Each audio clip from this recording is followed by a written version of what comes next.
The art of meditation is a way of getting into touch with reality.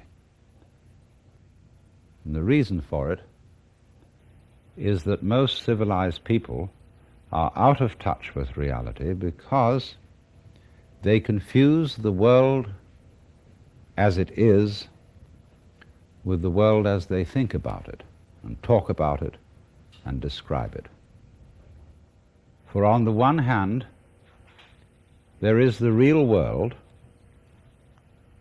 and on the other, a whole system of symbols about that world which we have in our minds. These are very, very useful symbols. All civilization depends on them.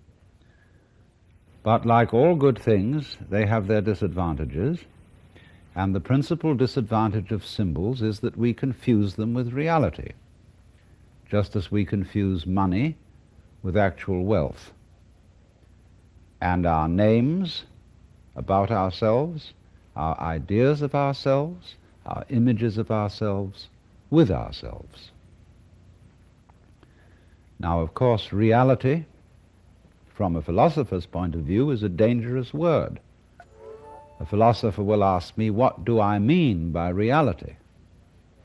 Am I talking about the physical world of nature? Or am I talking about a spiritual world? Or what? And to that I have a very simple answer. When we talk about the material world, that is actually a philosophical concept. So in the same way, if I say that reality is spiritual, that's also a philosophical concept. And reality itself is not a concept. Reality is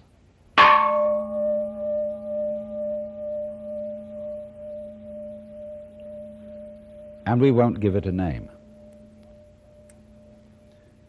Now, it's amazing what doesn't exist in the real world. For example, in the real world, there aren't any things, nor are there any events.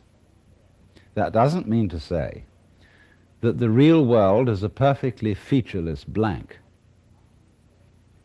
It means that it is a marvelous system of wiggles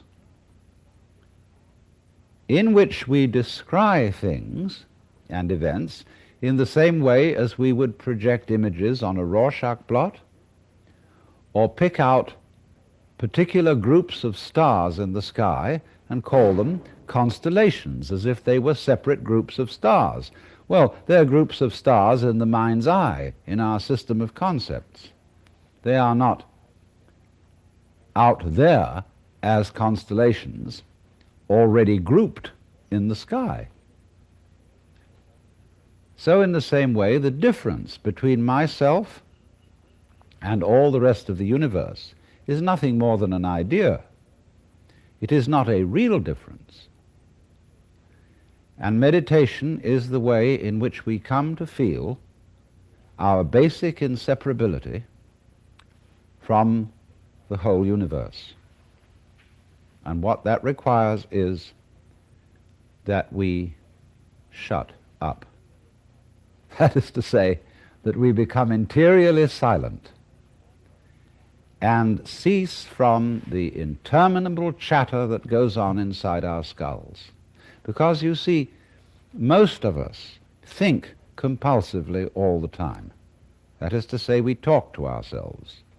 And I remember when I was a boy, we had a common saying, talking to yourself is the first sign of madness. Now, obviously, if I talk all the time, I don't hear what anyone else has to say. And so in exactly the same way, if I think all the time, that is to say, if I talk to myself all the time, I don't have anything to think about except thoughts. And therefore I'm living entirely in the world of symbols, and I'm never in relationship with reality. All right, now that's the first basic reason for meditation. But there is another sense, and this is going to be a little bit more difficult to understand, why we could say that meditation doesn't have a reason.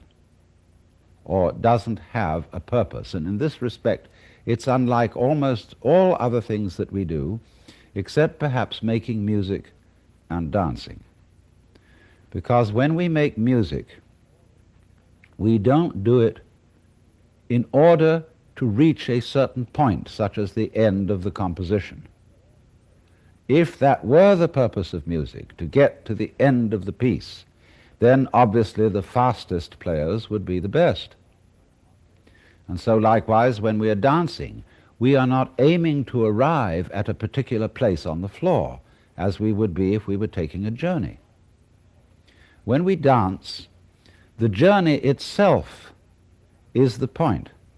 When we play music, the playing itself is the point. And exactly the same thing is true in meditation. Meditation is the discovery that the point of life is always arrived at in the immediate moment. And therefore, if you meditate for an ulterior motive, that is to say, to improve your mind, to improve your character, to be more efficient in life, you've got your eye on the future and you are not meditating. Because the future is a concept. It doesn't exist. As the proverb says, tomorrow never comes. There is no such thing as tomorrow. There never will be, because time is always now. And that's one of the things we discover when we stop talking to ourselves and stop thinking. We find there is only a present, only an eternal now. So it's funny then, isn't it, that one meditates for no reason at all, except we could say for the enjoyment of it. And here I would interpose the essential principle that meditation is supposed to be fun. It's not something you do as a grim duty. The trouble with religion as we know it is that it is so mixed up with grim duties. We do it because